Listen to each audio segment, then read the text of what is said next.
Hello everyone, welcome back to our channel Farmers Parent. I hope you all are very well.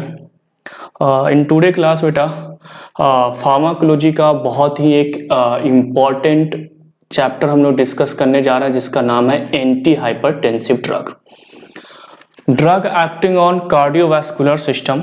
जो CVS का जो unit है बेटा pharmacology का, B pharma 5th semester PCI के according इसको रखा गया है सिलेबस में। बाकी जीपेट, नाइपर, ड्रग इंस्पेक्टर और अदर फार्मा कॉम्पिटिटिव एग्जामिनेशंस जो हैं उनके लिए ये बहुत इम्पॉर्टेंट है। तो लेट्स स्टार्ट द क्लास। तो today we are going to discuss a new chapter which name is anti hypertensive drug. जो न्यू स्टूडेंट हैं जिन्होंने मेरी क्लास अटेंड नहीं की है, मैं उनसे रिक्वेस्ट करता हूं कि प्लीज़ आप प्ले स्टोर पे जा कर के फार्मर्स पेरेंट चैनल जो है उसको डाउनलोड कर लीजिए बेटा। वहां पर फ्री ऑफ कॉस्ट में क्लासेस दी जाती है। आपको टेस्ट सीरीज मिलेंगे जो बहुत ही मिनिमम कॉस्ट पे वहां पर दिया जाएगा। ऐसी बहुत सारी फार्मा अपडेट्स रहेंगे, प्लेसमेंट्स रिलेटेड चीज़ें वहां पर नोटिफिकेशंस आपको जाएगी। तो ऐसी तमाम चीज़ें हमने एक ऐप पे फार्मा स्टूडेंट्स के लिए रखा है। एंटी हाइपरटेंसिव ड्रग, ये वो ड्रग है बेटा जो मैंने यहाँ पे आपको बताया, ये वो ड्रग है एंटी हाइपरटेंसिव ड्रग जो हाइपरटेंशन जो पेशेंट होते हैं, यानी जो हाई ब्लड प्रेशर वाले जो पेशेंट हैं, उन पेशेंट के लिए बेसिकली क्या किया जाता है, ये जो ड्रग है वो दिया जाता है ना। तो देखो एंटी हाइपरटेंसिव ड्रग, तो नाम से ही क्लियर है कि drug which are used to cure hypertension. Simple meaning की अगर मैं बात करूं, डेफिनेशंस की अगर मैं बात करूं, जो यूनिवर्सिटी के एग्जामिनेशंस में आपको लिखने होते हैं, कॉलेजेस के एग्जामिनेशंस में आपको लिखने होते हैं, तो it simply means the drug which cure hypertension means blood pressure, BP। Hypertension means BP। तो वैसे ड्रग, दो drug which are responsible for cure और treatment of hypertension is known as anti hypertensive drug. यानी इस chapters में हम उन सारे मेडिसिन की स्टडी करेंगे, उन सारे ड्रग्स की स्टडी करेंगे जो क्या होंगे बेटा, हाइपरटेंशन वाले पेशेंट के लिए क्या होंगे, बहुत ही इंपॉर्टेंट होंगे। यानी कि उनको क्योर करने के लिए, उनके ट्रीटमेंट्स के लिए ये क्या होंगे, बहुत इंपॉर्टेंट होंगे। चलिए, तो एंटी हाइपरटेंसिव का सिंपल सा डेफिनेशंस मैंने आपको यहाँ पर बता दिया। अच्छा, डेफिनेशंस का मतलब ये नहीं होता है कि हम किसी ऑथराइज्ड बुक को पढ़ें और उसके बाद हम उसको डिफाइन करें। नहीं बेटा, डेफिनेशंस आप उसको कैसे डिफाइन कर रहे हो, आप उसको कैसे समझ रहे हो, इसे हम क्या कहते हैं, डेफिनेशंस। ये बेसिकली हमारी क्या है, डेफिनेशंस है। तो डेफिनेशंस आई होप आपको समझ में आ गया होगा कि एंटी हाइपरटेंसिव होता क्या है। फार्माकोलॉजी का एक फंडा है, बहुत सारे ऐसे टीचर्स होते हैं जो फार्माकोलॉजी डायरेक्ट पढ़ाते हैं बच्चों को। डायरेक्ट वो ड्रग्स पे आ जाते हैं, ड्रग्स की mechanism of action, drug related point, ये सारी चीजें वो बताकर रटाकर खत्म कर देते हैं। अच्छा, मेरा मानना है कि फार्माकोलॉजी जो है पहले हमें उसकी फिजियोलॉजी, पैथोलॉजी पे फोकस करनी चाहिए। और अगर आप अपना PCI की सिलेबस देखोगे तो उसमें यही दिया जाता है। पहले आपको जनरल बायोलॉजी पढ़ाई जाती है, देन आपको ह्यूमन एनाटॉमी एंड फिजियोलॉजी यानी कि HAP पढ़ाई जाती है, देन आपको पैथोलॉजी पढ़ाई जाती है और पैथोलॉजी के बाद आपको फार्माकोलॉजी पे लाया जाता है। तो मैं आपको जो भी चैप्टर पढ़ाऊंगा, जो भी चैप्टर फार्माकोलॉजी से अपन लेंगे, तो उसमें मैं पैथोलॉजी और फिजियोलॉजी दोनों को लेकर के चलूंगा। क्योंकि आज अपनी एंटी हाइपरटेंसिव ड्रग मैं ले रहा हूं, तो यहाँ पर HAP वाला जो पोर्शन है, ह्यूमन एनाटॉमी एंड फिजियोलॉजी, जो कार्डियक सिस्टम से रिलेटेड है, कार्डियोवैस्कुलर सिस्टम से रिलेटेड है, उसको मैं यहाँ पर डील नहीं कर रहा हूं। लेकिन वो सारे कॉन्सेप्ट को मैं यहाँ पर लेकर के आऊंगा जिसके थ्रू आप हाइपरटेंशन को बहुत अच्छे से समझ सकते हो, यानी हाई ब्लड प्रेशर को समझ सकते हो। देखो, बीइंग अ फार्मासिस्ट, अगर हम फार्मेसी की बात करें, फार्मासिस्ट स्टूडेंट हैं, या तो आप MBBS फार्माकोलॉजी के स्टूडेंट हो, या आप नर्सिंग के स्टूडेंट हो, फिजियोथेरेपी का आप स्टूडेंट हो जो बैचलर ऑफ फिजियोथेरेपी करते हैं, यानी जो मेडिकल फील्ड के जो भी फार्माकोलॉजी जहां पर पढ़ी जाती है, तो हमें सबसे पहले क्या करना होता है बेटा, हमें उनके जो, अगर मानकर चलो एक डिसऑर्डर है हाई बीपी, यानी मानकर चलो मुझे क्या हुआ है, हाई बीपी हुई है। तो हाई बीपी हुआ है तो कोई ना कोई ऐसा रीजन होगा जिसके कारण मुझे क्या हुआ है भाई, तो हाई बीपी हुई है। कोई ना कोई तो कारण होगा ना, अगर कारण नहीं होगा तो हमें हाई बीपी होगी ही नहीं। हाई बीपी का कोई ना कोई क्या है, कारण है। तो हमें यह समझना है कि वो रीजन कौन सा है जिसके कारण हमें हाई बीपी हुई है। वो रीजंस को हमें क्या करना है, सबसे पहले रिकॉग्नाइज करना है। जिस कारण से, जैसे देखो घर में, मैं एक सिंपल सा उदाहरण आपको देता हूं, घर में झगड़ा हुआ किसी चीज को लेकर, तो झगड़ा को सुलझाने के लिए क्या है भाई, आपके घर में अगर मानकर चलो झगड़ा होता है तो आप क्या करोगे, सुलझाने के लिए आप उस पॉइंट पे जाओगे कि किस कारण से झगड़ा हुई, और उसके बाद उस कारण को आप क्या कर दोगे, समाप्त कर दोगे, उस कारण को आप सुलझा दोगे, उस कारण को आप ठीक कर दोगे, तो झगड़ा ऑटोमेटिक क्या हो जाएगा, बंद हो जाएगा। तो वैसे ही अगर हमारी बॉडी जो एक ऑर्डर के फॉर्म में काम कर रही थी, एक सीक्वेंस के फॉर्म में काम कर रही थी, ये रेगुलर वे में काम कर रही थी, ये डिसऑर्डर हो गया, यानी वहां पर ऑर्डर में कुछ चेंजेस आ गया, तो हमें उन कारण पे जाना होगा। अगर हम उस डिसऑर्डर को ठीक करना चाहते हैं, उस बीमारी को अगर हम ठीक करना चाहते हैं, तो हमें उस कारण पे जाना होगा जिस कारण से हमें बीमारी हुई है। तो हमें उस कारण के बारे में पता लगाना होगा। अब घर में झगड़ा होता है तो इतना इजीली तो कारण पता चलता नहीं है, बहुत पता लगाने पर कारण बताते हैं कि अच्छा ये कारण से झगड़ा हुई थी, अच्छा ठीक है, उस कारण को हम समाप्त कर देते हैं। दो पति पत्नी के बीच में झगड़ा हो गया, पत्नी नाराज हो गई, तो पत्नी वाइफ क्या बोली, भाई वाइफ क्यों नाराज है, तो 2-3 दिन के बाद पता चलता है कि अच्छा आपने तो हमारा बर्थडे विश ही नहीं किया था, बर्थडे पे आपने हमें गिफ्ट ही नहीं दिया था, इसलिए मैं आपसे नाराज हूं। तो इसमें क्या है, अच्छा वो चीज अगर आपने उसको बता दिया, उसको आप कन्विंस कर दिए, आपने मना लिए, झगड़ा खत्म हो गया। तो वैसे ही हमारी बॉडी है, बॉडी बताती नहीं है हमारे अंदर क्या चल रहा है, मुझे मालूम थोड़े ना है जब तक हम इसको चेक नहीं करवाएंगे। तो बॉडी बताती नहीं है कि अंदर से हम ये नाराज हो रहा है या हमसे खुश है, ऐसा कुछ भी वो हमें बताती नहीं। हाँ, थोड़ा थोड़ा सिंबल देती है, जैसे वाइफ नाराज होती है तो थोड़ा सा मुंह वगैरह बना लेती है, थोड़ा सा नाराज हो जाती है। तो वैसे ही हमारी बॉडी भी जब कोई डिसऑर्डर होती है ना, तो एक सिंबल के फॉर्म में सिम्टम्स भेजती है कि भाई मैं तुमसे नाराज हूं, यानी जो जिस काम के लिए तुम मुझे रखे हो ना अंदर, जैसे मान के चलो हार्ट है, हार्ट का काम क्या है, तो ब्लड को पंप आउट करना। अब कभी कभी इसमें पेन हो रहा है, कुछ चीजें हो रही है, तो वो बताता है, एक सिंबल देता है कि मैं आपसे नाराज हूं, अब तो मुझे बीमारी होने वाली है, अब आप हमें मना लो। तो वाइफ को मनाने के लिए पैसे खर्च करोगे, तो बीमारी को भी मनाने के लिए, अगर डिजीज हुई है, बॉडी को मनाने के लिए भी आपको पैसे खर्च करने होंगे, आपको डॉक्टर्स के पास जाने होंगे, आपको मेडिसिन लाने होंगे, वाइफ के लिए गिफ्ट लाओगे और बॉडी के लिए मेडिसिन लाओगे। तो ऐसे तमाम चीजें अपन और अच्छे से पढ़ेंगे, अभी धीरे धीरे चीजों को डिस्कस करेंगे और बहुत ही आराम से इन चीजों को डिस्कस करेंगे। मैं आपसे रिक्वेस्ट करता हूं कि अंत तक इस वीडियोज को देखें। आज पार्ट 1 हाइपरटेंशन का हम लोग कंप्लीट करेंगे और पार्ट 2 में कभी और लेकर के आऊंगा, मतलब सेकंड पार्ट भी अपन बहुत जल्द ही लेकर के आएंगे। तो चीजों को समझना, और इतना इंटरेस्टिंग लगेगा बेटा कि फार्माकोलॉजी आपको सबसे इजी सब्जेक्ट हो जाएगा, जहां से सबसे ज्यादा क्वेश्चंस आते हैं, जो सबसे ज्यादा कॉम्प्लिकेटेड सब्जेक्ट है, वो आपको सबसे इजी सब्जेक्ट में क्या हो जाएगा, कन्वर्ट हो जाएगा। तो let's start the class. Anti hypertensive drug, मैंने क्या बताया कि अगर हमें हाइपरटेंशन पढ़ना है, तो हाइपरटेंशन हमें पढ़ना है तो सबसे पहले तो हमें उस बीमारी को पढ़ना होगा कि जिस कारण से हमें क्या हुई है, ये डिजीज हुई है। तो कारण क्या है, तो इस कारण को समझने के लिए हमें सबसे पहले अब क्या समझना होगा बेटा, हाइपरटेंशन। हाइपरटेंशन कि हाइपरटेंशन होता क्या है। हाइपरटेंशन को हम एक और नाम से जानते हैं, that is high blood pressure. High blood pressure. तो हाई ब्लड प्रेशर, एक लो ब्लड प्रेशर होता है नॉर्मोटेंशन, और एक हाई ब्लड प्रेशर होता है जो हाइपरटेंशन। नॉर्मोटेंशन बहुत बड़ी कॉम्प्लिकेटेड डिसऑर्डर नहीं है, बहुत इजीली हो जाती है, लेकिन हाइपरटेंशन कॉम्प्लिकेटेड है, इसमें हमें समझना होता है। तो हाई ब्लड प्रेशर का सबसे पहले ये समझते हैं कि बीमारी होती कैसे है, पैथोलॉजी पे जाते हैं कि बीमारी का रीजन क्या है। जब हमें रीजन पता चल जाएगा बेटा कि इस कारण से ये बीमारी हो रही है, तो 100% हम उन चीजों को क्योर करने में क्या रहेंगे, कैपेबल रहेंगे। हाइपरटेंशन के बाद मैं एचएपी वाले पोर्शन पे आपको लेकर के आऊंगा। अभी आज अपन पहली क्लास ले रहे हैं फार्माकोलॉजी का आपके चैनल पे, इसलिए मैं आपको डायरेक्ट टॉपिक पे लेकर के आया हूं। नहीं तो मैं आपको एचएपी पहले सीबीएस का पूरा पढ़ाऊंगा और उसके बाद पैथोलॉजी लेकर के आऊंगा साथ ही साथ में, और उसके बाद अपन फार्माकोलॉजी, जैसे इसमें एंटी एरिथमिक ड्रग है, एंटी एंजाइना है यानी एंजाइना पैक्टोरिस है, हाइपरटेंशन है, इन सारे चैप्टर्स को वहां पर फिर क्या करेंगे, अपन अच्छे से डिस्कस करेंगे। तो हाइपरटेंशन में मैंने क्या बताया बेटा कि सबसे पहले हमें इसके पैथोलॉजी पे जाना होगा कि ये बीमारी अगर हो रही है है, हाइपरटेंशन अगर हमें हो रही है तो हाइपरटेंशन होने के पीछे रीजन क्या है, कारण क्या है, क्यों हमें ये डिसऑर्डर हुई, सबसे पहले हमें ये समझना है। तो सुनना, सबसे पहले तो हाइपरटेंशन।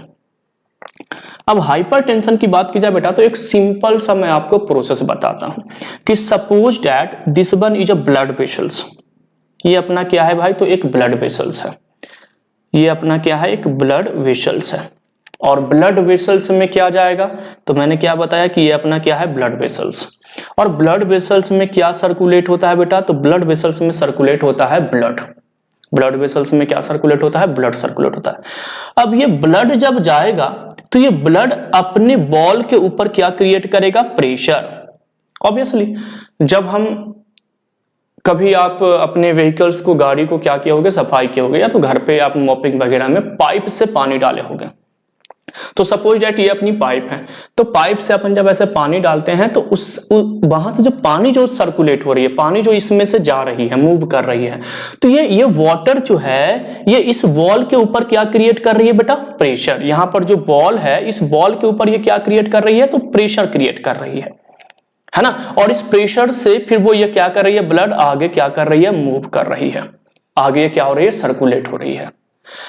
तो the pressure exerted by blood on blood vessels is known as blood pressure.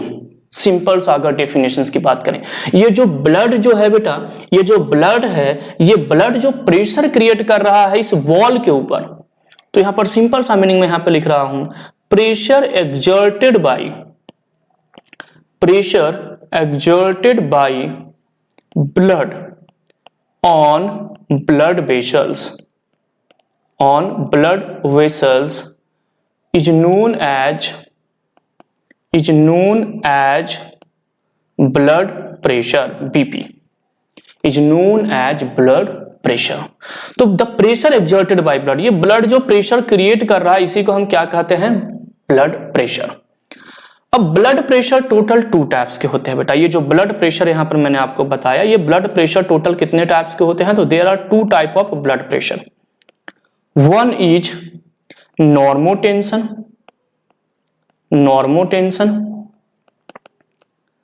and another one is hypertension। तो there are 2 type of blood pressure, normotension and hypertension। normotension और hypertension का मीनिंग क्या है, मान कर चलो ये एक पाइप है जिसकी डायमीटर क्या है, 3 सेंटीमीटर, यानी ये एक पाइप है और पाइप के जो डायमीटर है वो क्या है, तो डायमीटर इसकी है 3 सेंटीमीटर। और 3 सेंटीमीटर डायमीटर में बोला जाता है कि आप एक लिमिट अमाउंट में वाटर को क्या कर सकते हो, ट्रांसपोर्ट करा सकते हो। यानी कि जो मोटर्स होती है, जो पंप होते हैं, जिससे हम वाटर को क्या करते हैं, पंपिंग करते हैं। आपके हर किसी के घरों में ये अवेलेबल होता है पानी की टंकी के लिए, पानी को ले जाने के लिए। तो जो पंप है, तो उस पंप की कैपेसिटी, जैसे आपके घर में पाइप होगी, किसी के यहाँ 1/2 इंच की होगी, किसी के यहाँ 1.5 इंच की डायमीटर होगी, किसी के यहाँ 2 इंच की होगी, तो उसके अकॉर्डिंग पाइप भी अलग अलग होती है और पंप भी अलग अलग होते हैं। ऐसा नहीं है कि जैसे मान के चलो 3 सेंटीमीटर का है तो इसके लिए हमने कौन सा पंप यूज किया, पंप ए। और अगर मान के चलो इसी के बगल में एक और पाइप है जो जिसकी डायमीटर कितनी है, 4 सेंटीमीटर, तो इसके लिए हमें दूसरी पंप यूज करना पड़ेगा, पंप बी। क्योंकि पंप ए से करेंगे तो हो सकता है फोर्स के साथ पानी ऊपर ना जाए। यानी कि डिफरेंट मतलब एक ऐसी चीजें बनी है बॉडी के अंदर कि उसका एक पार्टिकुलर क्या है, एक सीन है, उसके पार्टिकुलर्स के बिहाइंड एक क्या है, कॉन्सेप्ट है। तो मानकर चलो इस ब्लड वेसल्स की जो डायमीटर है वो डायमीटर कितनी दी गई है, तो मानकर चलो गॉड गिफ्टेड जो हमारे पास ये जो ब्लड वेसल्स है इसकी डायमीटर मानकर चलो 1 सेंटीमीटर है। इन केस ऐसा होता नहीं है इतना, लेकिन इन केस 1 सेंटीमीटर इसका क्या है बेटा, डायमीटर है। तो 1 सेंटीमीटर डायमीटर अगर इसका दिया गया है यहां पर, और इस ब्लड को क्या बोला गया है कि इस पाइप के थ्रू आप 5 लीटर ब्लड जो है पर मिनट के स्पीड से आप ट्रांसफर कर सकते हो। कितने के स्पीड से कर सकते हो, तो 5 लीटर पर मिनट। उसके लिए गॉड ने हमारे बॉडी के अंदर क्या कर दिए हैं, तो एक पाइप का फॉर्मेशन कर दिए हैं। इन केस, अब समझना चीजों को, इन केस ये जो पाइप थी, ये पाइप जो है इन केस मानकर चलो ये हमारी ब्लड वेसल्स यानी कि पाइप है। इन केस इस पाइप के अंदर 2 चीजें पॉसिबल है। ये ऐसे बॉडी में पाइप आ रही है, मूव करती है, अलग अलग डिफरेंट रीजन्स में जाती है ब्लड वेसल्स।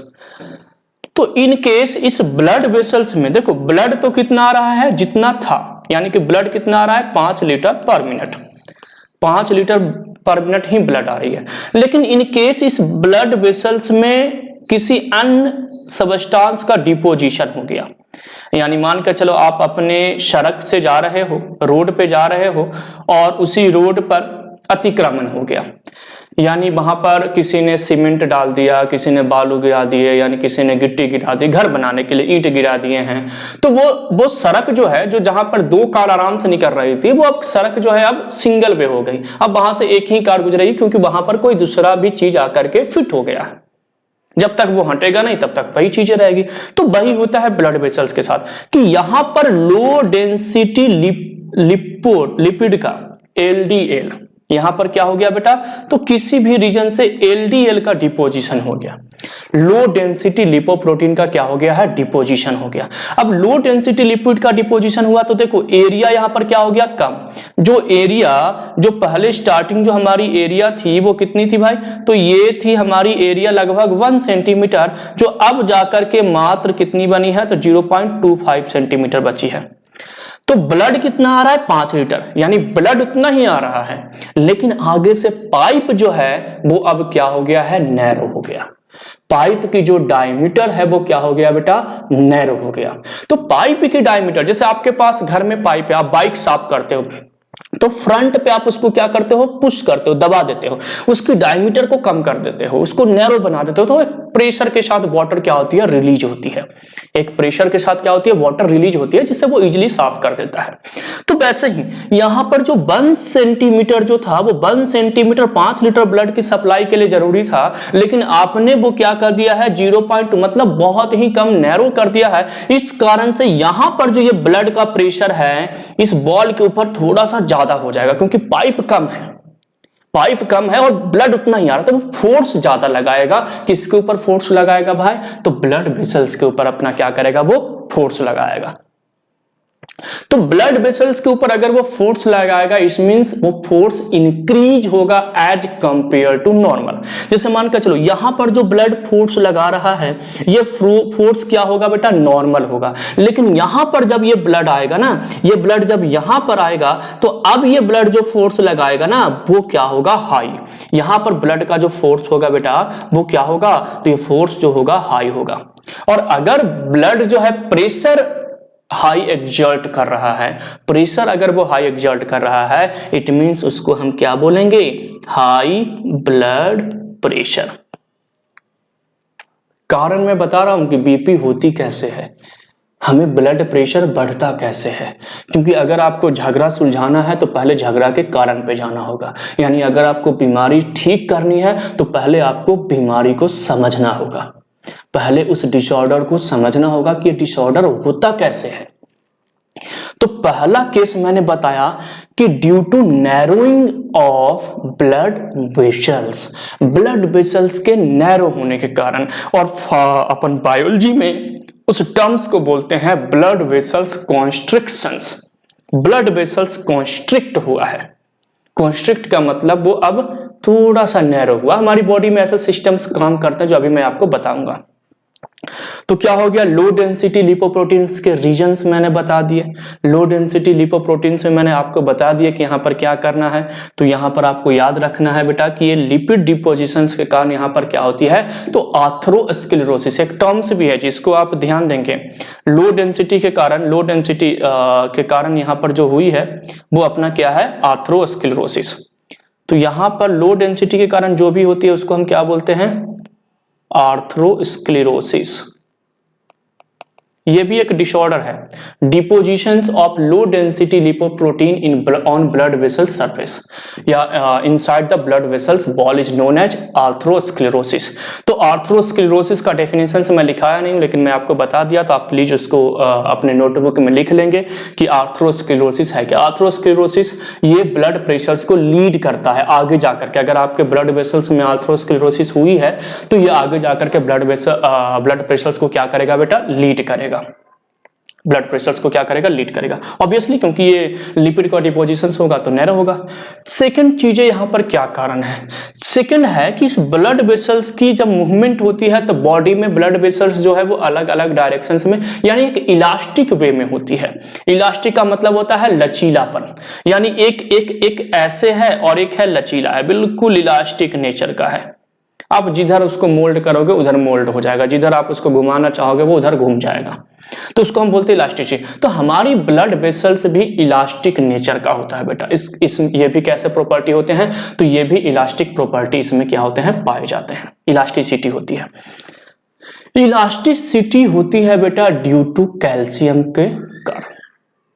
किसी कारण से अगर इलास्टिसिटी कम हो जाए, किसी कारण से इलास्टिसिटी अगर कम हो जाए तो पेरिफेरल रेजिस्टेंस जो है वो क्या हो जाता है, इंक्रीज हो जाता है। समझना उस चीज को। सेकंड कॉन्सेप्ट मैं लेकर के आ रहा हूं, क्या है अपना, तो ये ब्लड वेसल्स है जी, ये अपना क्या है, ब्लड वेसल्स है। और ब्लड वेसल्स यहां से जाकर के इजीली मूव करके इजीली मूव करके दूसरे पार्ट में चला गया। ये अपना ब्लड है, ब्लड एक फोर्स के साथ अपना क्या कर रहा है, मूव कर रहा है आगे। आगे जब जाएगा तो ये क्या है, इसकी इस ब्लड वेसल्स की इलास्टिसिटी बहुत अच्छी है। इलास्टिसिटी क्या है, नॉर्मली बहुत अच्छी होती है, इलास्टिसिटी क्या है, गुड है। और इलास्टिसिटी गुड होने का मतलब क्या है कि वो लचीलापन ज्यादा होगा, वो इजीली क्या करेगा, वेंड कर सकता है, कहीं पर भी वो मूव कर सकता है, मुड़ सकता है।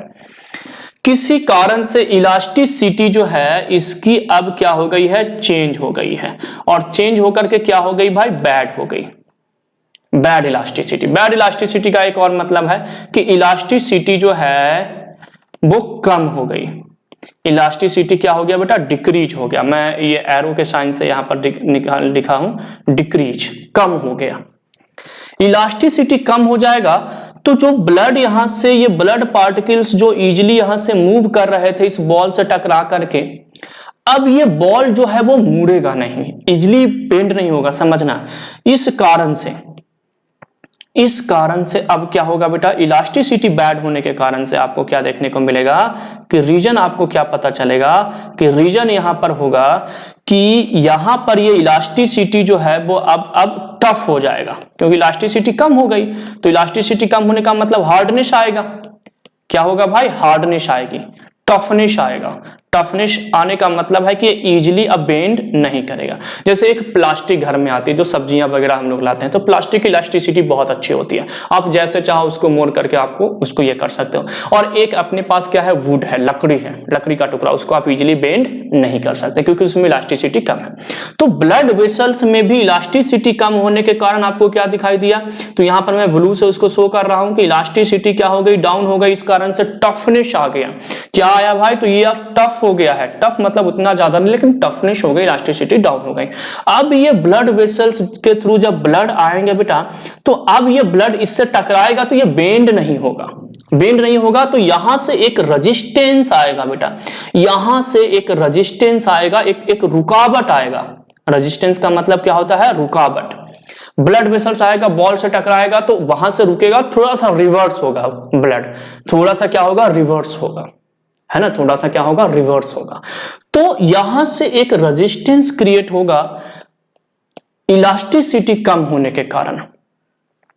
यानी टफ अगर हो गया तो क्या होगा भाई, तो यहां से क्या होगा बेटा, रेजिस्टेंस क्रिएट होगा। क्या क्रिएट होगा, तो यहां पर क्रिएट होगा रेजिस्टेंस।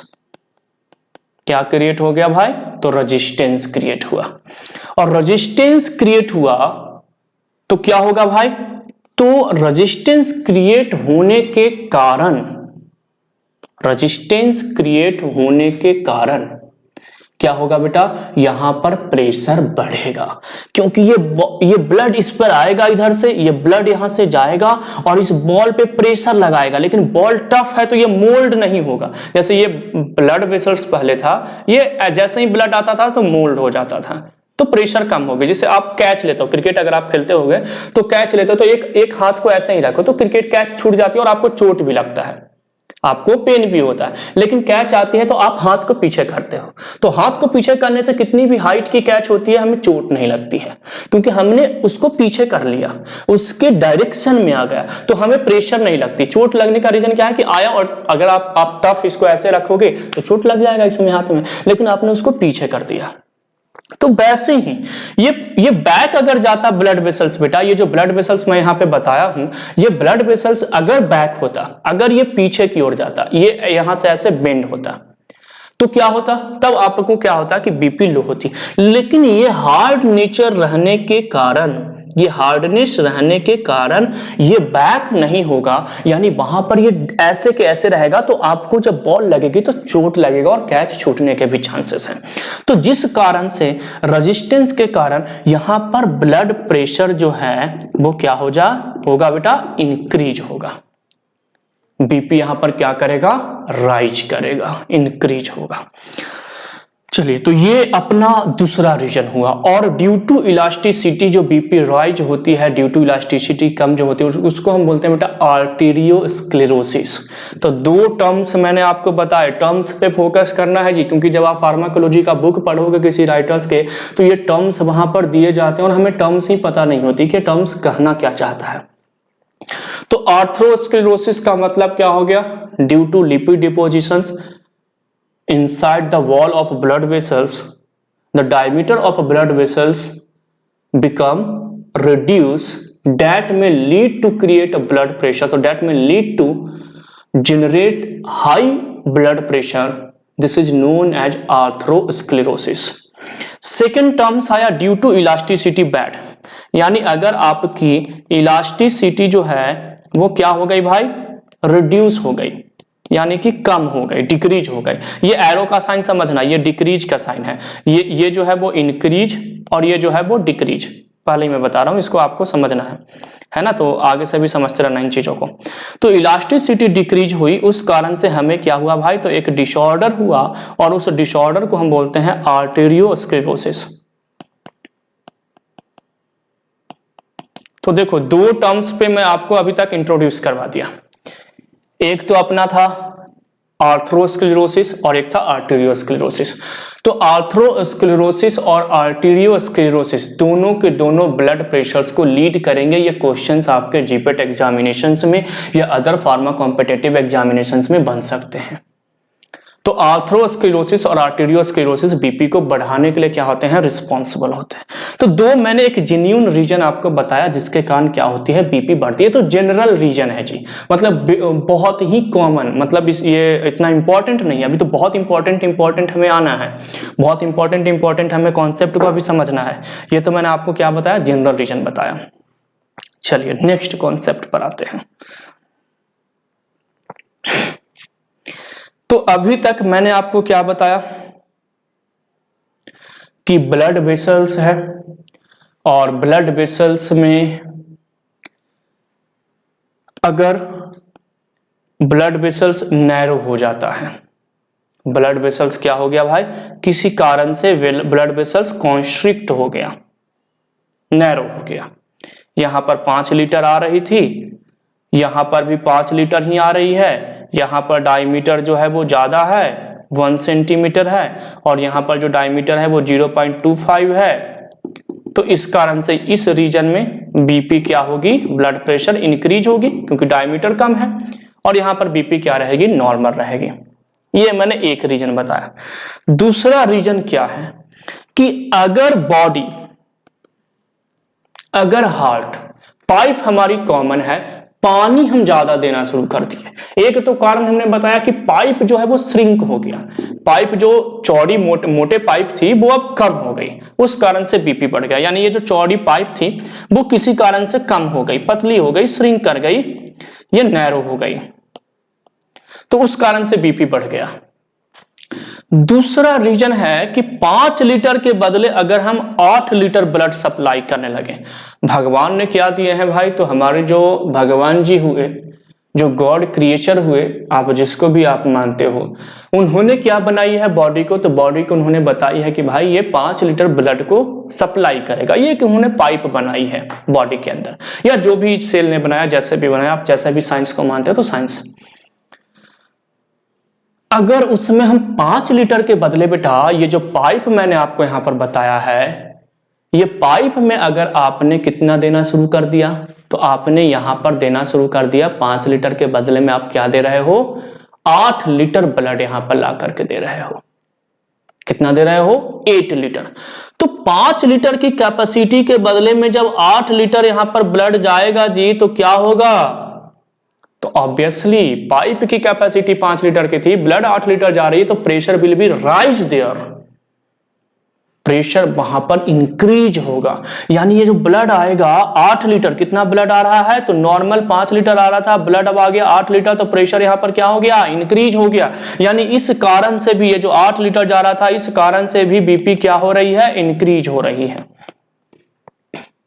तो बीपी इंक्रीज होने के पीछे 2 कारण, एक कारण अपना क्या हो गया भाई, तो ब्लड वेसल्स से रिलेटेड कि ब्लड वेसल्स नैरो हो जाए, दूसरा कारण है प्रेशर इंक्रीज हो जाए। यानी कि जो ब्लड वॉल्यूम है, जो कंसंट्रेशन 5 लीटर की थी, वो कंसंट्रेशन 8-10 लीटर हो जाए, 6 लीटर हो जाए, 7 लीटर हो जाए। तो ये क्या हो सकता है, यहां पर चेंजेस आपको देखने को मिल सकता है, बीपी यहां पर राइज हो सकता है। अब इन सब चीजों को मैं एक जगह कंसाइज करता हूं। क्या बता रहा था मैं, बीपी, ब्लड प्रेशर। तो ब्लड प्रेशर होने के 2 रीजन है बेटा, एक तो अपना हार्ट से रिलेटेड और एक अपना ब्लड वेसल से रिलेटेड। तो there are 2 reason for blood pressure. High blood pressure की बात हो रही है, बीपी बढ़ने की बात हो रही है। कैसे होगा, 2 रीजन मैंने क्या बताया, तो एक रीजन अपना होगा हार्ट से रिलेटेड। क्या चीज से रिलेटेड होगा, हमारे हार्ट से रिलेटेड, जो हमारी हार्ट है उससे रिलेटेड। और एक रीजन होगा अपना जो होगा ब्लड वेसल्स से रिलेटेड, ब्लड वेसल्स से रिलेटेड। अगर आपको स्पीड कम लग रहा है बेटा, तो आप अपने YouTube पे जा करके स्पीड को बढ़ा सकते हो, उसको नॉर्मल से 1.25 पे जाओ। अगर मैं थोड़ा स्लो बोल रहा हूँ तो क्योंकि मुझे सारी चीज़ों को लेकर के चलना है, हमें पंक्ति में खड़े हुए सबसे लास्ट स्टूडेंट की भी चिंता होती है, तो इसलिए मैं थोड़ा स्लो पढ़ा रहा हूँ, लेकिन इतना भी स्लो नहीं। चीज़ों को समझना बहुत अच्छे से, एक बार अगर आपने ये चीज़ों को समझ लिया ना, तो सारे चैप्टर्स तब ये याद हो जाएंगे, इसमें फिर कुछ कॉन्सेप्ट नहीं बचेगा। तो हाई ब्लड प्रेशर्स के रीजन क्या है भाई, कारण क्या है, तो मैंने यहां पर 2 रीजन आपको बताए, एक तो हार्ट से रिलेटेड, यानी हार्ट से रिलेटेड, तो यानी रिलेटेड विथ हार्ट या हार्ट रिलेटेड, और सेकंड मैंने बताया बेटा ब्लड वेसल्स रिलेटेड। अब हार्ट से रिलेटेड क्या हो सकता है, क्या चीजें हो सकती है, तो हार्ट से रिलेटेड हम यहां पर देखेंगे कि हार्ट से रिलेटेड हमें क्या देखने को मिलेगा कि इन केस किसी भी कारण से हार्ट रेट जो है वो इंक्रीज हो जाए, हार्ट रेट यानी क्या हो जाए, इंक्रीज हो जाए। तो यहां पर हार्ट रिलेटेड में क्या देखेंगे कि किसी भी कारण से जो हार्ट रेट है, नॉर्मल हार्ट रेट क्या है 72 पर मिनट, नॉर्मल जो हार्ट रेट है वो क्या है 72 पर मिनट। अगर ये हार्ट रेट जो है बेटा वो क्या हो जाए, इंक्रीज हो जाए, हार्ट रेट बढ़ जाए, हार्ट रेट बढ़ा यानी कि इसको हम क्या बोलते हैं कि कार्डियक साइकिल, इसी को हम क्या बोलते हैं, कार्डियक साइकिल। यानी जो कार्डियक साइकिल है वो क्या हो गया भाई, इंक्रीज हो गया। तो हार्ट रेट बढ़ेगा, जैसे मानकर चलो आप बाइक चलाते हो, आप एक्सीलरेटर दे रहे हो, एक्सीलरेटर तेज कर रहे हो, तो एक्सीलरेटर किससे कनेक्टेड है, तो एक्सीलरेटर का काम है कि आपको स्पीड बढ़ानी है, आप ज्यादा एक्सीलरेटर तेज दोगे तो स्पीड ज्यादा बढ़ेगी।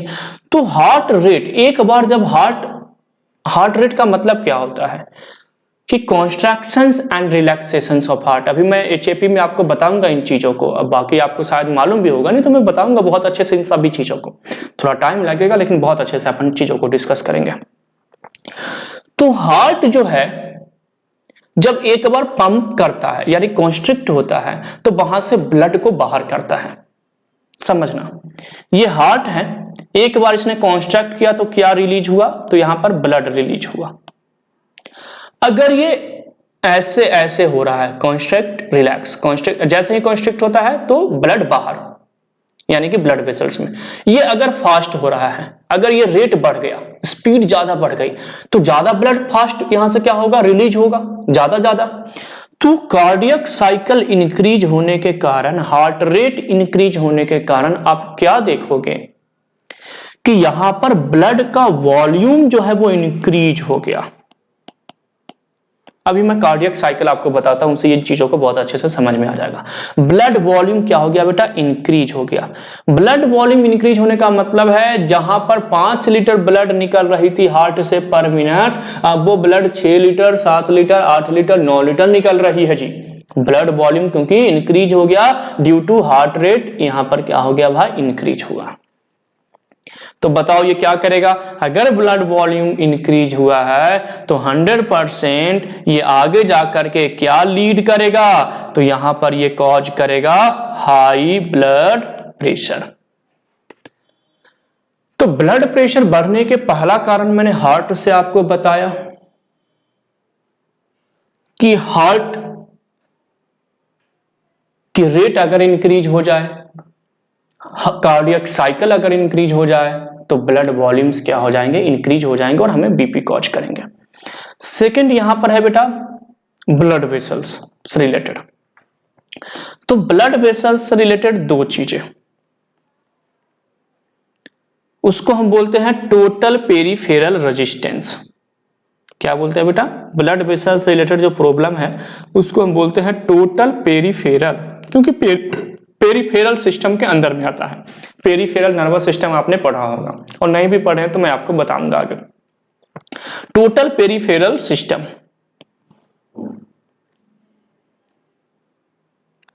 तो टोटल पेरिफेरल सिस्टम से यहां पर लिया गया है बेटा, जो पेरिफेरल सिस्टम है उससे लिया गया है एक टर्म जिसको पेरिफेरल रेजिस्टेंस कहते हैं। Peripheral resistance.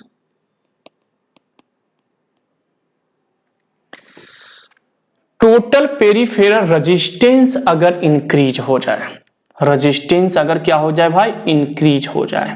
कैसे इंक्रीज होगा, तो मैंने बताया था क्योंकि इलास्टिसिटी कम हो जाएगी तो रेजिस्टेंस ज्यादा हो जाएगा। अभी पिछले स्लाइड में अभी मैंने आपको बताया था, इस वाले स्लाइड में इलास्टिसिटी जो डाउन हुई थी, इस वाले में आपको मैंने इन चीजों को बताया था। तो टोटल पेरिफेरल रेजिस्टेंस अगर इंक्रीज हो जाती है तो क्या देखने को मिलेगा बेटा, तो टोटल पेरिफेरल रेजिस्टेंस अगर इंक्रीज हो जाती है तो यहां पर इंक्रीज होने के पीछे दो रीजन है। एक रीजन तो मैंने आपको क्या बताया बेटा, तो एक मैंने बताया ड्यू टू डिपोजिशन ऑफ, तो due to deposition of low density lipoprotein, और एक रीजन है इसके बढ़ने का ड्यू टू रिड्यूस इलास्टिसिटी। तो देखो लो डेंसिटी लिपोप्रोटीन भी अगर है, डिपॉजिट हो गया ब्लड वेसल्स के अंदर, जो मैंने यहां पे आपको बताया था कि हमने लो डेंसिटी लिपोप्रोटीन यहां पर फिट कर दिए थे अंदर में, यहां पर ये लो डेंसिटी लिपोप्रोटीन है। और एक रीजन मैंने बताया पेरिफेरल रेजिस्टेंस, अगर ये दोनों बढ़ जाते हैं तो क्या होगा बेटा, इस कारण से भी बीपी बढ़ेगी और इस कारण से भी बीपी बढ़ेगी। तो ये तो जनरल रीजन हुआ ब्लड प्रेशर को बढ़ने का, कि अगर हार्ट रेट इंक्रीज हो जाए या ब्लड वेसल्स में टोटल पेरिफेरल रेजिस्टेंस हो जाए, उस कारण से हमारी बीपी क्या हो सकती है, बढ़ सकती है। अब हार्ट रेट कैसे बढ़ता है वो मैं आपको बताता हूं। जैसे मानकर चलो एक नॉर्मली जो हम वर्कआउट करते हैं, 1 किलोमीटर चलना फिरना जो भी चीजें हैं, एक दिन आप 10 किलोमीटर दौड़ो, जब 10 किलोमीटर आप रन करोगे या कोई एक्स्ट्रा फिजिकल वर्क करोगे तो आप थोड़ा सा थक जाओगे। थकते क्यों हैं, क्या रीजन है, उस समय बीपी हमारी बढ़ जाती है। देखो, cell is the basic functional unit of our life according to cell theory. Cell theory के according cell is the basic functional unit of our life, यानी अगर हमारी बॉडी कोई भी फंक्शन करती है तो उसके बिहाइंड रीजन क्या है, हमारी सेल है। और सेल काम कब करेगी, जब सेल को एनर्जी मिलेगी। यानी कि ये सेल है, मैं बहुत बेसिक कॉन्सेप्ट से लेकर के जा रहा हूं आपको, और एक एक कॉन्सेप्ट आपके लिए बहुत इंपॉर्टेंट है। ये कॉन्सेप्ट अगर आप समझ लिए तो आपको रटने की जरूरत नहीं पड़ेगी बेटा, आप कभी भी जीवन में फार्माकोलॉजी को नहीं भूलोगे, इस चैप्टर को नहीं भूलोगे। और यहां से अगर क्वेश्चंस आपके जीपीएट में आएंगे तो आई होप आपको इजीली वो सॉल्व हो जाएंगे, है ना। और अगर आप इसके बाद फार्माकोलॉजी से एमएस करना चाहोगे, एम फार्मा करने जाओगे नाइपर में या तो अदर जो अच्छी यूनिवर्सिटीज हैं, तो वहां पर आपको रिसर्च में बहुत हेल्प मिलेगा बेटा। आप एक प्योर फार्माकोलॉजिस्ट रहोगे वहां पर, क्योंकि आपने बहुत अच्छे से बहुत बारीकी से फार्माकोलॉजी को क्या किया है, समझा है। ऐसा नहीं कि हम क्वेश्चन बेस्ड केवल स्टडी करें, ये क्वेश्चन आ रहा है वो क्वेश्चन, मैं वो भी कराऊंगा, अभी आने तो दो, लेकिन पहले हमें क्या करना है, चीजों को बहुत अच्छे से समझना है। मान कर चलो ये अपनी सेल है, सेल को क्या करना है, फंक्शन, क्योंकि फंक्शनल यूनिट हमारी क्या है, सेल। अगर हम रेस्पिरेशन कर रहे हैं तो भी सेल का रोल है, अगर हम डाइजेशन कर रहे हैं तो भी सेल का रोल है, एक्सक्रीशंस कर रहे हैं तो भी सेल का ही फंक्शन है, रिप्रोडक्शंस कर रहे हैं तो भी सेल का फंक्शन है, नर्वस सिस्टम के थ्रू किसी सेंसेशन को जानते हैं तो भी सेल का फंक्शन है। ये सभी के सभी क्या है, सेल्स के थ्रू ही क्या होते हैं, चीजें हमारी बॉडी में रेगुलेट होती है। तो सेल फंक्शन करेगा, तो सेल को फंक्शन करने के लिए किसी ना किसी चीज की क्या होगी, नीड होगी। और नीड क्या चीज की होगी, तो आपको मालूम है कि नीड होगी एनर्जी की। किसकी नीड होगी, एनर्जी की। और एनर्जी हमें कहां से मिलेगा भाई, तो एनर्जी हमें मिलेगा फूड से। एनर्जी हम कहां से प्राप्त करेंगे, तो जो हम फूड खाएंगे। और एनर्जी बनती कैसे है, तो एनर्जी का अगर हम फॉर्मेशन की बात करें तो इनसाइड द सेल, सेल के अंदर माइटोकॉन्ड्रिया प्रेजेंट होता है। और माइटोकॉन्ड्रिया के अंदर क्या होता है भाई, तो जैसे ही फूड जाती है तो फूड ऑक्सीजन के प्रेजेंस में, जो हम ऑक्सीजन लेते हैं, इनहेल करते हैं रेस्पिरेशन के थ्रू, ब्रीदिंग के थ्रू, इस ऑक्सीजन के प्रेजेंस में इसको क्या चीज में कन्वर्ट करता है, एटीपी में, यानी कि एडेनोसिन ट्राइफॉस्फेट, यानी कि एनर्जी में इसको कन्वर्ट करता है। अब हम एक्स्ट्रा काम करने लगे, जितना हम नॉर्मल काम करते हैं उससे ज्यादा हम एक काम बढ़ा दिए, बहुत ज्यादा दौड़ रहे हैं, एक्सरसाइज कर रहे हैं, जिम कर रहे हैं, ये वो सो बहुत सारा काम हो गया एक दिन। तो काम ज्यादा हो गया तो सेल को एनर्जी की भी जरूरत क्या होगी, ज्यादा होगी उस दिन, क्योंकि सेल काम करेगा तो उसको एनर्जी कंज्यूम करेगा। हम अगर किसी चीज को परचेज करना चाहते हैं मार्केट से तो हमें अपनी करेंसी खर्च करनी होगी, हमें अपना पैसा, डॉलर, रुपया जो भी आपके पास है वो आपको खर्च करना पड़ेगा, तब आप उन चीजों को आप खरीद सकते हो, परचेज कर सकते हो। तो वैसे ही हमारी बॉडी को भी अगर कोई भी काम करना होता है, कोई भी फंक्शंस करने होते हैं, तो उसको अपनी करेंसी खर्च करनी पड़ती है। और वो करेंसी क्या है, एटीपी। इसी को हम एनर्जी करेंसी कहते हैं। इसे हम क्या बोलते हैं, energy currency of the our body. हमारी बॉडी की एनर्जी करेंसी क्या है, एटीपी है। तो ये एटीपी खर्च अब हमें ज्यादा करना है, तो एटीपी खर्च ज्यादा करना, तो ज्यादा एटीपी बनाना भी पड़ेगा। पैसे आप ज्यादा तब खर्च करोगे जब आप पैसे ज्यादा कमाओगे, जब आप पैसे कमाओगे नहीं तो खर्च क्या करोगे। तो वैसे ही एटीपी की नीड अगर ज्यादा हो गई, जरूरत अगर ज्यादा हो गई, यानी कि अब एटीपी बनाने की भी जरूरत ज्यादा हो गई। अब ज्यादा एटीपी कब बनेगा, जब ज्यादा फूड जाएगा। फूड कैसे जाता है सेल के अंदर, तो मानकर चलो ये अपनी ब्लड वेसल्स है, ये ब्लड वेसल्स में क्या प्रेजेंट है, ब्लड, और ब्लड के साथ साथ क्या होती है, फूड। ये हमारा मानकर चलो स्टमक है, स्टमक में क्या है बेटा, फूड है। ये फूड यहां से कहां पर जाता है, ब्लड के अंदर, तो ब्लड के अंदर क्या आ गया, फूड, और यहां पर क्या है बेटा, ब्लड। अब ये ब्लड यहां पर क्या होगा, मूव करेगा, और मूव करके इस फूड को कहां पर लेकर के जाएगा, सेल के अंदर। और फूड से यहां पर क्या बनेगी सेल के अंदर, एटीपी, किसके प्रेजेंस में बनेगी, O2। अब हम जब ज्यादा काम करते हैं, एकाएक हम बढ़ना शुरू कर दिए, बहुत ज्यादा बढ़ना शुरू कर दिए, काम करना ज्यादा शुरू कर दिए, रनिंग ज्यादा करना शुरू कर दिए, तो उस केस में हमें फूड की रिक्वायरमेंट ज्यादा है। तो फूड की रिक्वायरमेंट के लिए कौन लेकर के जाएगा, ब्लड लेकर के जाएगा ना। हमें यहां से किसी दूसरे शहर में जाना है, अपने घर पे जाना है, तो हम कोई ना कोई ट्रांसपोर्ट व्हीकल्स, या तो हम पैदल ही चलेंगे, मतलब कोई ना कोई चीज को हम यूज करेंगे, उसके थ्रू ही हम वहां पर क्या करेंगे, रीच करेंगे, वहां पर पहुंचेंगे। तो फूड जो है, ये हमारा ब्लड जो है वो क्या है, ट्रांसपोर्ट सिस्टम है हमारी बॉडी में। इसके अंदर में ट्रांसपोर्ट प्रोटीन प्रेजेंट होते हैं, albumin, globulin, alpha 1 acid glycoprotein. मैं बताऊंगा जब मैं ब्लड वाला चैप्टर्स को उसमें डिस्कस करूंगा, तो एक एक टॉपिक को मैं बहुत अच्छे से बारीकी से पढ़ाऊंगा। और अगर आपने पूरी फार्माकोलॉजी हमारी पढ़ ली इस चैनल्स के थ्रू, फार्मास्पेरेंट जो हमारी चैनल्स है इसके थ्रू, तो आपको फार्माकोलॉजी में आपसे बेटर नॉलेज किसी को नहीं होगा, ये मेरी गारंटी है। तो मैंने क्या बताया कि ये जो ब्लड है, जब फूड ज्यादा ले जाना होगा तो ब्लड भी ज्यादा। अगर मान के चलो 50 पैसेंजर हैं तो एक बस में चले गए, पैसेंजर वहां पर 200 आ गए, तो क्या एक बस में जाएंगे, नहीं। अब हमें बस की संख्या 4 करनी पड़ेगी। यानी अगर फूड पहले 200 ग्राम आ रहा था तो ये ब्लड सफिशिएंट था कि 5 लीटर जो ब्लड यहां से जा रही है, जो नॉर्मल बॉडी 5 लीटर ब्लड को सप्लाई कर रही थी, तो 5 लीटर ब्लड जो है वो 200 ग्राम फूड को ले जाने में क्या है भाई, कैपेबल है। लेकिन अगर फूड की क्वांटिटी बढ़ गई, फूड यहां पर अब कितना हो गया भाई, तो फूड बढ़ करके यहां पर चेंज होकर के क्या हो गया, तो फूड अब 1000 ग्राम हो गया, तो आपको 5 लीटर ब्लड को अब 8 लीटर ब्लड में क्या करना होगा, कन्वर्ट करना होगा। यानी अब हमें 5 लीटर ब्लड जो है इतने फूड को यहां तक नहीं पहुंचाएगा, अब हमें उस फूड को पहुंचाने के लिए लगभग ब्लड 8 लीटर 9 लीटर 10 लीटर चाहिए। और ब्लड को कौन सेंड करेगा, पानी ऊपर टंकी में खर्च हो रही है तो पानी ले कौन जाएगा, पंप ही ले जाएगा ना ऊपर। तो अब देखो ब्लड को पंप आउट कौन करता है, हार्ट का काम क्या है कि ब्लड को बाहर करो, ब्लड को कहां पर लेकर के जाओ, तो ब्लड को ब्लड वेसल्स में लेकर के भेजता है। अब अगर ये हार्ट जो है 72 पर मिनट पहले बीट कर रहा था और 72 पर मिनट में कितना ब्लड दे रहा था, 5 लीटर, अब हमें कितना नीड है, तो 8 लीटर ब्लड की नीड है, तो अब हमें ये 72 के बदले इसकी स्पीड 90 पर मिनट करना पड़ेगा। हार्ट रेट बढ़ेगा तब तो ब्लड ज्यादा रिलीज होगा, मैंने आपको बताया ना कि जितना ज्यादा ये पंप आउट होगा उतना ज्यादा ब्लड क्या होगा, रिलीज होगा।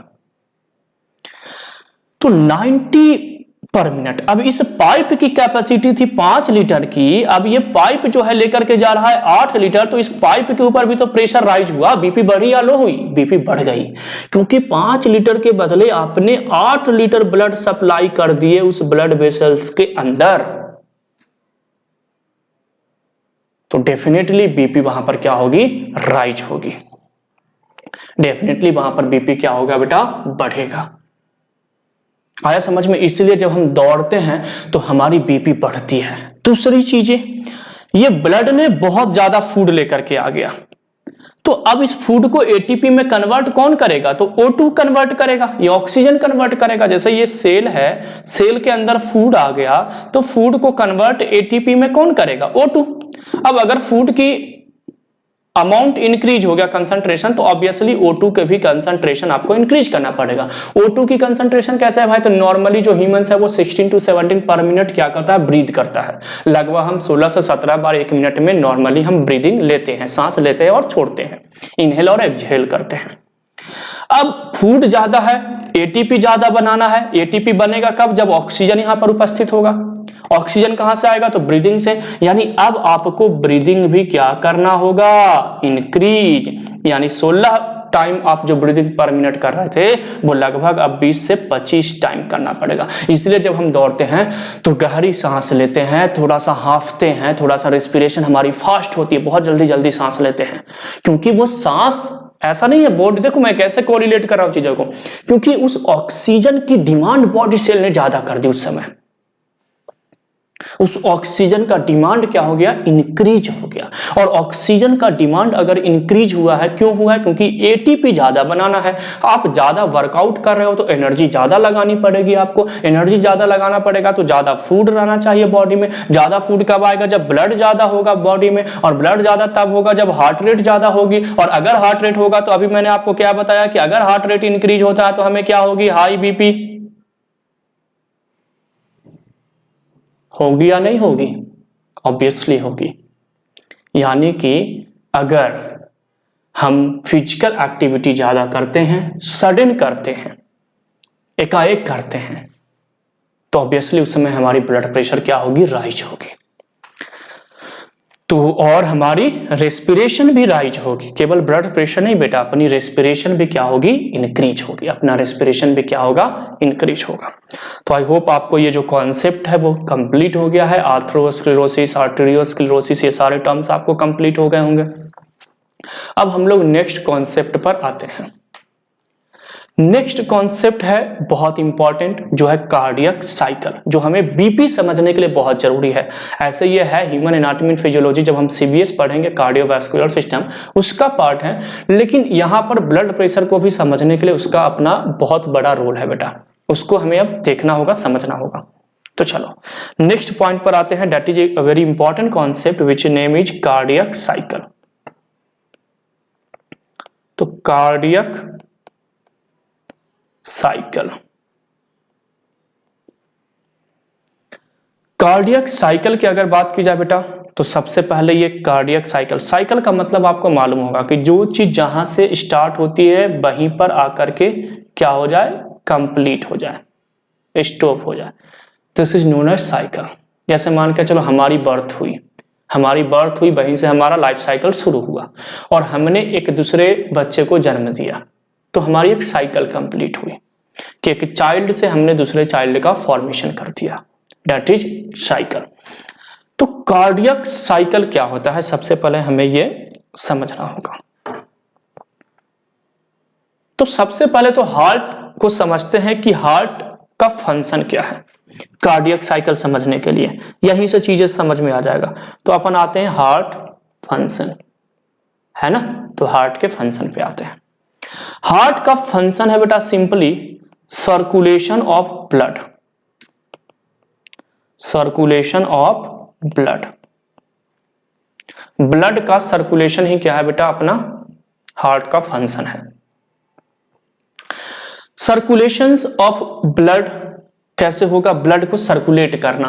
जैसे मानकर चलो ये हार्ट है, हार्ट में टोटल 4 चैम्बर थे, right auricle, left auricle, right ventricle, left ventricle.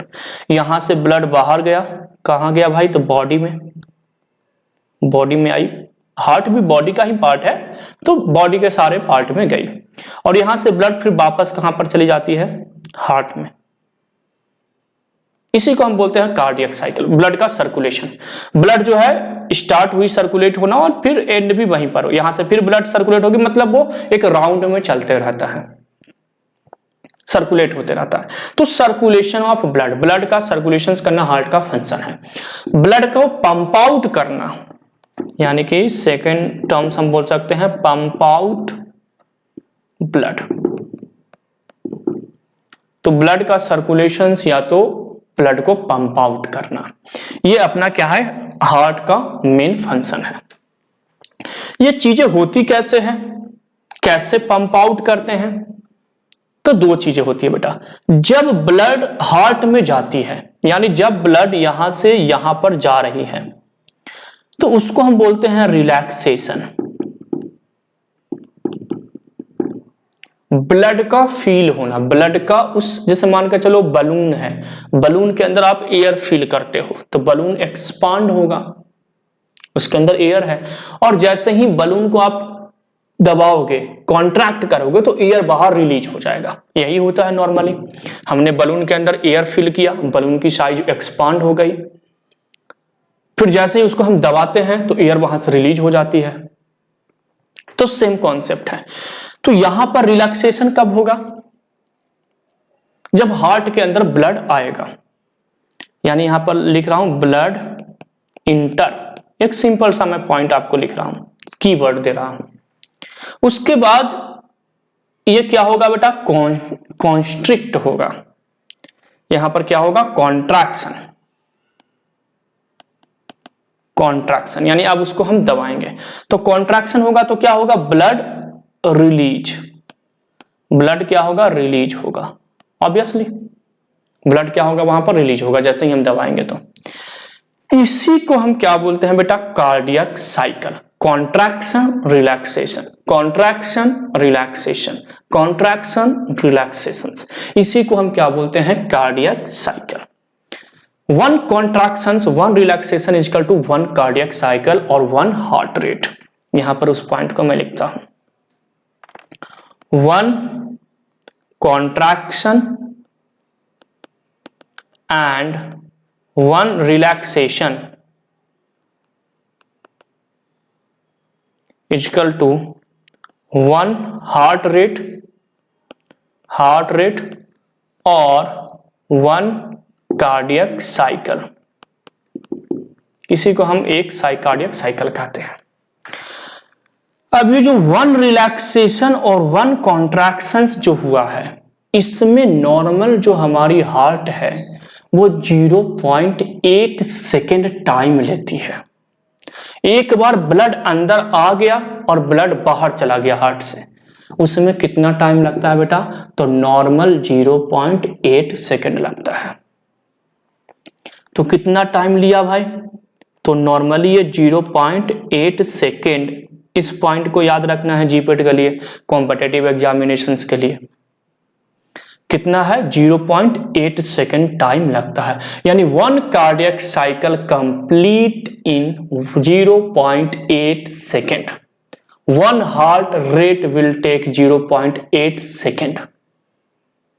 एक कार्डियक साइकिल कंप्लीट होने के लिए कितना लेगा भाई? तो 0.8 सेकेंड लेगा।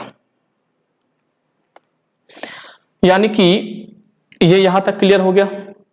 क्या मैंने बताया बेटा? 1 कॉन्ट्रैक्शन एंड 1 रिलैक्सेशन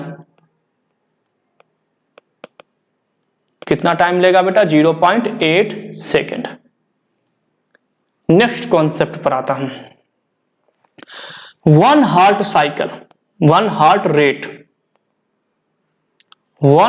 रेट जब कंप्लीट होगा, 1 हार्ट रेट का मतलब समझ रहे हो ना? 1 contraction and 1 relaxation. 1 heart rate का मतलब यहां पे मैंने बताया है कि 1 हार्ट रेट का मतलब 1 कॉन्ट्रैक्शन एंड 1 रिलैक्सेशन, इसको हम कार्डियक साइकिल भी कहते हैं।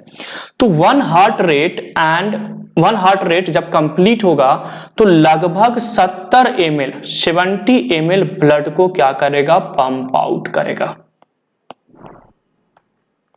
ब्लड क्या होगा? 70 ml यहां से क्या होगा? पंप आउट होगा। तो 1 हार्ट रेट जब कंप्लीट होगा या 1 कार्डियक साइकिल जब कंप्लीट होगा तो 70 ml ब्लड पंप आउट होगा। यानी जब ब्लड हार्ट के अंदर जाएगा और जब हार्ट उसको कॉन्ट्रैक्ट करेगा, हार्ट रेट जैसे देखते हो ना, अगर आप अपने हार्ट पे हाथ रखोगे तो थोड़ा सा ऐसे ऐसे पंपिंग दिखाई देगी, कॉन्ट्रैक्शन रिलैक्सेशन, कॉन्ट्रैक्शन रिलैक्सेशन। तो जब ये रिलैक्स हो रहा है यानी कि एक्सपांड हो रहा है तो ब्लड उसके अंदर आ रहे हैं, और जब ये कॉन्स्ट्रिक्ट हुआ तो ब्लड उससे बाहर जा रहे हैं। तो जब एक बार हार्ट कॉन्ट्रैक्ट करता है, कॉन्स्ट्रिक्ट होता है, यानी जब वो प्रेशर क्रिएट करेगा तो लगभग 70 ml ब्लड बाहर जाएगा। कितना जाएगा बेटा? 70 ml। इस पॉइंट को आपको याद रखना है। कितना ब्लड बाहर जाएगा? 70 ml। अब सुनना, 1 हार्ट रेट जो है, अगर मैं 1 हार्ट रेट की बात करूं तो 1 हार्ट रेट कितना टाइम लेता है? 0.8 सेकेंड। तो 60 सेकेंड में क्या होगा? तो जब आप 60 सेकेंड की बात करोगे कि 60 सेकेंड यानी कि 1 मिनट, तो लगभग इसको जब आप मल्टीप्लाई करोगे तो 72 हार्ट रेट आएगा। कितना आएगा? 72 हार्ट रेट। यानी कि पर मिनट नॉर्मल जो हार्ट होता है बेटा वो लगभग 72 टाइम वो बीट करता है, 72 टाइम अपनी साइकिल कंप्लीट करता है, 72 टाइम्स वो रिलैक्स एंड कॉन्ट्रैक्ट करता है। यानी कि एक हार्ट रेट जब कंप्लीट होगा कितना में? 8.8 सेकेंड में। तो 60 सेकेंड यानी 1 मिनट में कितना होगा? 72 पर बीट पर मिनट। एक बार जब ये बीट करेगा तो 70 ml ब्लड को क्या करेगा? पंप आउट करेगा, है ना? तो सिंगल हार्ट बीट कितना करता है? 70 ml ब्लड को पंप आउट करता है। तो यहां पर एक कैलकुलेशन आता है कार्डियक आउटपुट। क्या आता है बेटा? Cardiac output. तो कार्डियक आउटपुट का एक फॉर्मूला है बेटा कि stroke volume plus into heart rate, यानी जो स्ट्रोक वॉल्यूम है into heart rate. Stroke volume क्या है? ये 70 ml। इसी को हम क्या बोलते हैं बेटा? Stroke volume. और हार्ट रेट अपना क्या है? 0.8 सेकेंड। अगर हम मिनट की बात करें तो 72 हार्ट रेट। तो अब मल्टीप्लाई करेंगे कि कार्डियक आउटपुट क्या है। तो स्ट्रोक वॉल्यूम कितना है? 70 ml को जब हम मल्टीप्लाई करेंगे 72 बीट से, हार्ट रेट से, एक बीट में 70 ml बाहर और 1 मिनट में 72 बीट, तो 70 ml जो है 72 बार क्या होगा? बाहर होगा। तो उसको हम कैलकुलेट कर रहे हैं, 72 टाइम्स वो क्या होगा? बाहर होगा। तो एक बार में 70 ml बाहर जाता है और 1 मिनट में 72 बार ये क्या होता है? ऐसी प्रोसेस को रिपीट करता है हार्ट। तो यानी कि 72 जो बीट है उसको मल्टीप्लाई करेंगे तो लगभग 5040 ml आएगा। यानी कि लगभग 5 लीटर ब्लड जो है हमारा हार्ट पर मिनट सप्लाई करता है। 5 लीटर पर मिनट एक नॉर्मल हार्ट की बात मैं कर रहा हूं, यही है अपना कार्डियक साइकिल। इसी को हम क्या बोलते हैं? Cardiac cycle. यानी कि एक नॉर्मल ब्लड, जो व्यक्ति की मैं बात करूं, एक नॉर्मल ह्यूमंस की मैं बात करूं, तो उसका हार्ट जो है लगभग 5 लीटर ब्लड जो है वो क्या करता है? पंप आउट करता है पर मिनट। 1 मिनट में ये जो हमारी हार्ट है बेटा 5 लीटर ब्लड को सप्लाई कर देता है पूरी बॉडी में। इसी को हम बोलते हैं कार्डियक आउटपुट। तो कार्डियक आउटपुट का ये जो अपना फॉर्मूला मैंने बताया, stroke volume plus into heart rate. Heart rate हमारा ये है बेटा और स्ट्रोक वॉल्यूम हमारा ये है। तो 5 लीटर, ये देखो हमारे ये जो हार्ट है वो क्या है? एक नेचुरल प्रोसेस है, नेचुरल ऑर्गन्स है, इसको तो हमने क्रिएट किया नहीं है। तो 5 लीटर को ब्लड को सप्लाई करने के लिए जो ब्लड वेसल्स हमारी बॉडी में है वो भी 5 लीटर के जैसा ही बना होगा। ऐसा तो नहीं है कि 10 लीटर के जैसा बना होगा। इसलिए तो मैंने बताया कि अगर ब्लड वॉल्यूम 5 लीटर से 8 लीटर हो जाता है तो बीपी क्या होगा? वहां पर राइज करेगा, ब्लड प्रेशर क्या हो जाएगा? वहां पर इंक्रीज होगा। तो ये एक जनरल रीजन मैंने आपको क्या किया? बताया। किससे रिलेटेड? अपना हार्ट से रिलेटेड, ब्लड प्रेशर से रिलेटेड। तो आई होप आपको ये कॉन्सेप्ट जो था, ये कॉन्सेप्ट भी आपको समझ में आ गया होगा कि कार्डियक आउटपुट क्या है, ये क्या है, और टोटल पेरिफेरल रेजिस्टेंस मैंने ऑलरेडी क्लियर कर दिया। तो ये तो शॉर्ट टर्म कंट्रोल के लिए मैंने आपको बताया कि शॉर्ट टर्म मैकेनिज्म्स कैसी बॉडी में होती है।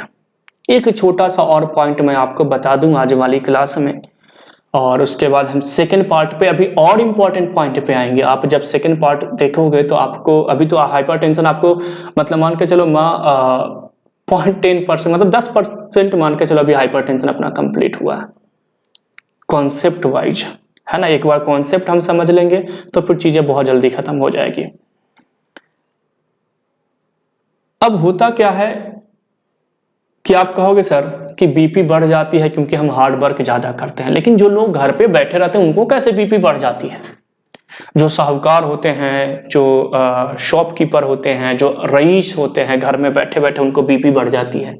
तो चलो काम करने से तो भाई ये हुआ कि काम ज्यादा कर रहे हैं तो बॉडी को ज्यादा एनर्जी चाहिए। बॉडी ज्यादा एनर्जी कौन लेकर आएगा? तो ब्लड लेकर के जाएगा, और ब्लड लेकर के जाएगा तो ऑब्वियसली बीपी बढ़ जाएगा क्योंकि ब्लड वॉल्यूम हमने बढ़ा दिया, हार्ट रेट हमने बढ़ा दिया है। तो वो तो काम करने वालों के लिए हो गया। जो घर बैठे रहते हैं उनको बीपी कैसे हो जाती है? उनको क्या रीजन है सर कि बीपी उनकी क्या होती है? बढ़ती है? वो भी रीजन अभी मैं यहां पर आपको बताऊंगा। सिंपल सा फंडा है, एक एक फंडे को हम समझते हैं, एक एक कॉन्सेप्ट को हम समझते हैं। देखो ये हमारी हार्ट है, हार्ट में टोटल 4 चैम्बर हैं, और यहां से ब्लड वेसल्स गई है जो पूरी बॉडी को सप्लाई करती है। पूरी बॉडी में डिफरेंट लोकेशंस पे ब्लड यहां से सप्लाई हो रही है। अब होता क्या है ये सुनना। होता यूं है कि हम घर बैठे हुए हैं। घर बैठे बैठे आपने कभी रेस्टोरेंट में खाना खाया है? रेस्टोरेंट में जब आप खाना खाओगे तो ये जो अपनी प्लेट है, प्लेट कभी कभी गंदी होती है, मतलब सफाई अच्छे से नहीं होती है। तो गंदी कैसी होती है? तो उसमें ऑयल पार्टिकल्स जो हैं चिपके रह जाते हैं। ऑयल को ही साफ करने के लिए हम घर में विम बार सोप यूज करते हैं, साबुन यूज करते हैं, जिसको हम सफाई करने के लिए लोग घरों में यूज करते हैं। ऑयल पार्टिकल्स को, उस ऑयली स्टेन को छुड़ाने के लिए, केवल उसके दाग को छुड़ाने के लिए। आप बहुत रईस हो जी, घर में बैठ करके खाना खा रहे हो और आराम से सो गए कि हम तो ना काम करेंगे, ना लोड पड़ेगा और ना हमारी बीपी बढ़ेगी। लेकिन हुआ क्या? आप खाना खा रहे हो और आप रईस हो तो आप ऑयली चीजें ज्यादा खा रहे हो। घर में बैठे बैठे ऑयल ज्यादा खा रहे हो और ऑयल को डाइजेस्ट करने के लिए फिजिकल वर्क नहीं कर रहे हो, क्योंकि आपको मालूम है कि अगर आप ऑयली चीजें खाते हो या आप अगर कोई न्यूट्रिएंट्स लेते हो तो उसको डाइजेस्ट करने के लिए वर्क करना बहुत जरूरी है। चाहे आप जिम में जाकर के कीजिए या पार्क में जाकर कीजिए, योगा कीजिए, कुछ भी ऐसी चीजें कीजिए। आप घर पे बैठे रह गए बेटा, तो फूड आपने क्या लिया? तो फूड में था कार्बोहाइड्रेट, फूड में था प्रोटीन, और फूड में था अपना लिपिड यानी कि ऑयल। लिपिड को हम फैट भी बोलते हैं या तो ऑयल बोलते हैं। ये तीनों चीजें अब कहां पर चली गई भाई? तो ब्लड में, क्योंकि ये तीनों कहां पर मिक्स होगी? ब्लड के अंदर। क्योंकि खाना हम खाते हैं तो स्टमक से फिर कहां पर जाता है, ब्लड में एब्जॉर्प्शन के थ्रू। और ब्लड कहां पर लेकर के चला गया, हार्ट में। अब हार्ट में क्या आ गया, कार्बोहाइड्रेट क्या आ गया, प्रोटीन क्या आ गया, लिपिड। हार्ट से अब यहां पर आएगा। कार्बोहाइड्रेट प्रोटीन को हम तो इजीली डाइजेस्ट भी कर जाते हैं, यानी इसको हम कंज्यूम कर जाते हैं, लेकिन लिपिड पार्टिकल्स इजीली ब्रेक नहीं होता है बेटा। ऑयली पार्टिकल, ऑयली स्टेन जल्दी साफ नहीं होता है, ये भी आप देखोगे। जो मैंने बताया ना कि रेस्टोरेंट में आप जाओगे तो आपको खाने पे क्या मिलेगा, जो प्लेटें होती है उसमें ऑयली चीजें चिपकी रहती है, उसी को तो सफाई करना होता है, बाकी तो इजीली वाटर से वॉश आउट हो जाता है।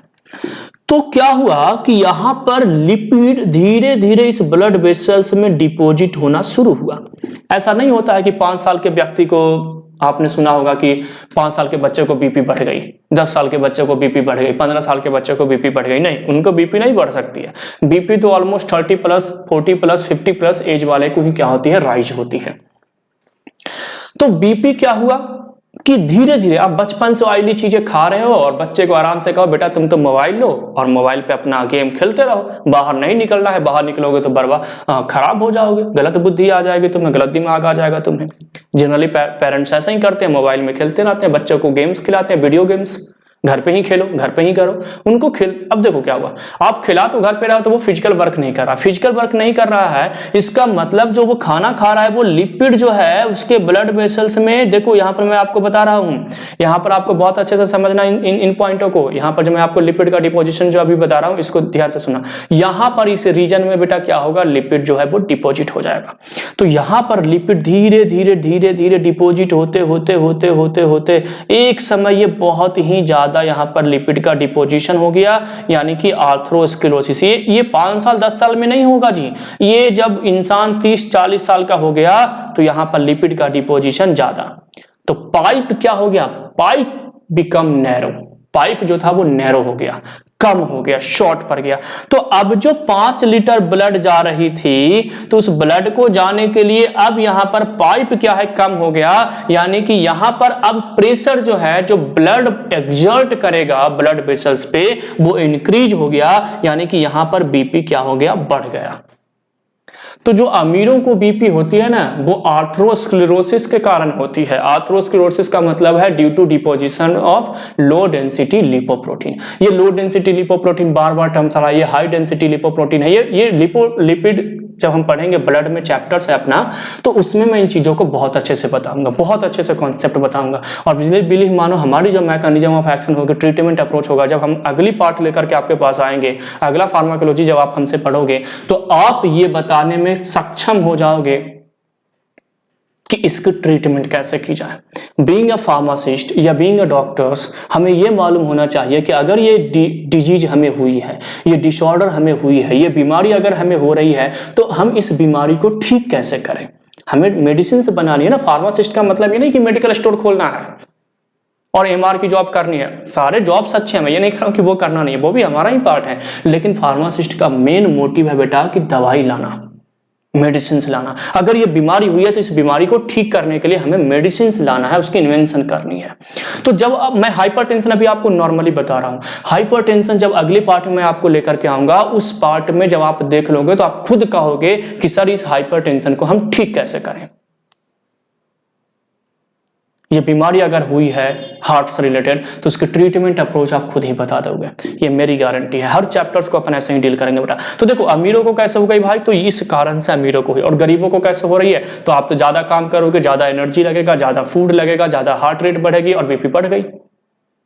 मेट्रो सिटी में सबसे ज्यादा भाग दौड़ भरी जिंदगी है, वहां पर सबसे ज्यादा लोग परेशान होते हैं। और आजकल के युवाओं को बीपी बढ़ जाती है क्योंकि वो 22 वर्ष की उम्र में क्या देखते हैं, तो 15 वर्ष से टिकटॉक पे वीडियो देख रहे हैं, टकाटक पे वीडियो देख रहे हैं और सोशल मीडिया आज पे देख रहे हैं। अरे यार इतनी बड़ी बड़ी गाड़ी, पंजाबी सॉन्ग में कोई भी गाड़ी 2-3 करोड़ से कम की आ ही नहीं रही है, सारे प्लेयर्स के पास इतने गाड़ी है। तो वो क्या सोचते हैं कि हमें पैसे ज्यादा हों, हमें बहुत जल्दी पैसे कमाने हैं। तो वो जल्दी कमाने के चक्कर में ये चीजें होती है बेटा। आराम आराम से सब चीज का समय होता है।